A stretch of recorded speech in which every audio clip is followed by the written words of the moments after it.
Hey guys, how you going? Hope you're all having a fantastic day. Today I'm going to be doing another movie review. This is not a horror film, it's a comedy slash romance slash fantasy. It's from Serbia, so a lot of Serbian films recently have been very good, so I was hoping this one would be no different. It was released in 2008, directed by Uros Stojanovic, and this movie is called Tears for Sale. Now this film follows a bizarre plot, so I'll give my best rundown that I can do, and hopefully it leaves enough interest for you to go out there and see it. So basically this film, it's spoken in the Serbian Croat language, so it's got English subtitles, so you don't have to worry, although the subtitles are very small, so you might have to concentrate just that little bit harder for this one. So this is set in 1930, in what was then Yugoslavia, but it's the Serbia region.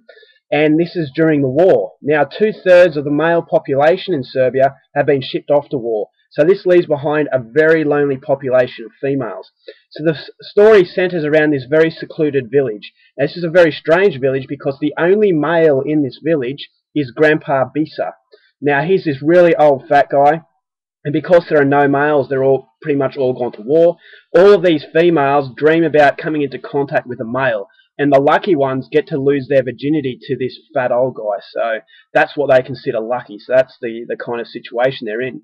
And the only other way they can dream of seeing people their age, men their age, is to take this hallucinatory alcoholic beverage known as spider juice.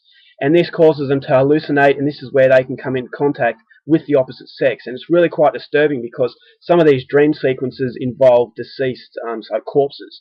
So that's the only way they can come into contact. So most of these women, the older women have had contact with males, but the younger ones haven't. So it's really disturbing to see Grandpa Bisa basically help them lose their virginity. So anyway, the two central characters are two sisters. Now these sisters are known as whalers.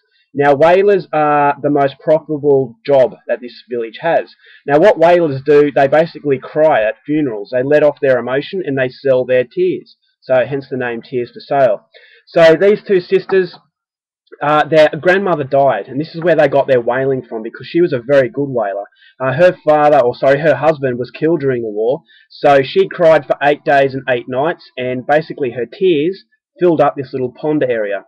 So one of the sisters thinks it's bad luck to bathe in their grandmother's tears, but the other one doesn't care about it. She's not superstitious. But as the message in this film goes, although you don't believe in a superstition or a curse, it doesn't necessarily mean that it's not true. So one of the females is very reluctant to go into this bath of tears because she sees it as bad luck. Anyway, halfway through the film, these two sisters are going to lose their virginity to Grandpa Bisa.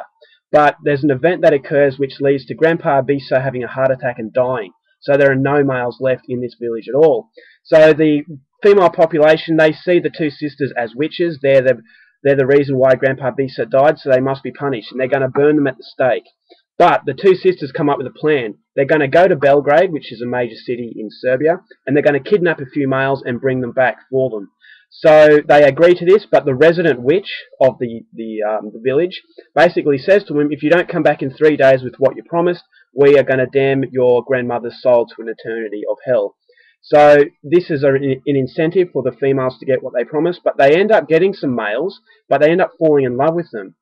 So they've got a real dilemma. If they go back to the village, they risk the men being caught up in their own stardom and going off with the other villagers and falling out of love with them. But at the same time, they have to save their grandmother's soul. So it's a very wacky sort of adventure. And whether or not they come back to the village, that's something I'm going to leave for you to find out for yourself. But that is your basic sort of synopsis. So if that interests you, then hopefully you go out there and you see this one for yourself. Now my thoughts on the movie.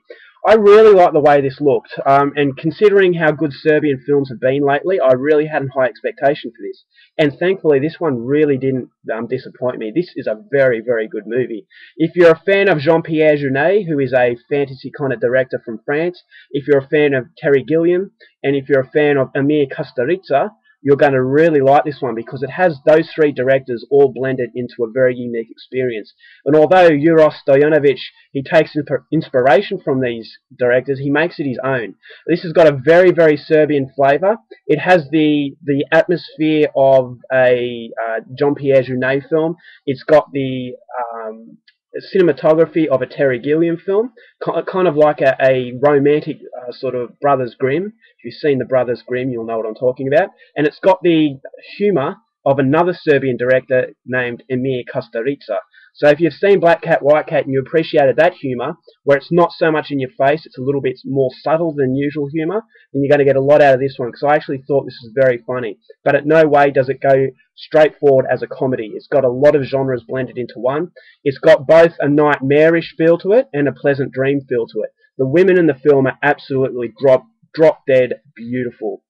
Some of the best looking females you'll ever see, and that's what the pleasant sort of dream is. Every man wishes that they were God's gift to women, whereas the two males in this film literally are God's gift to women. So they're bathing in their stardom, and they really have to struggle between, you know, staying faithful to one person, and that's exactly what the film is all about. It's a very wacky, very bizarre film, but it does have a very real message in that faithfulness, and can one person, even though they're being tempted by many other beautiful women, can they stick to one woman? And that to me is a real man, and the film really does portray that. You know, a real man will stay to one woman and avoid the temptations, which is, I think, the director pulled it off very, very well, because at no stage is it ever taken seriously, but it is at the same time, if you know what I mean.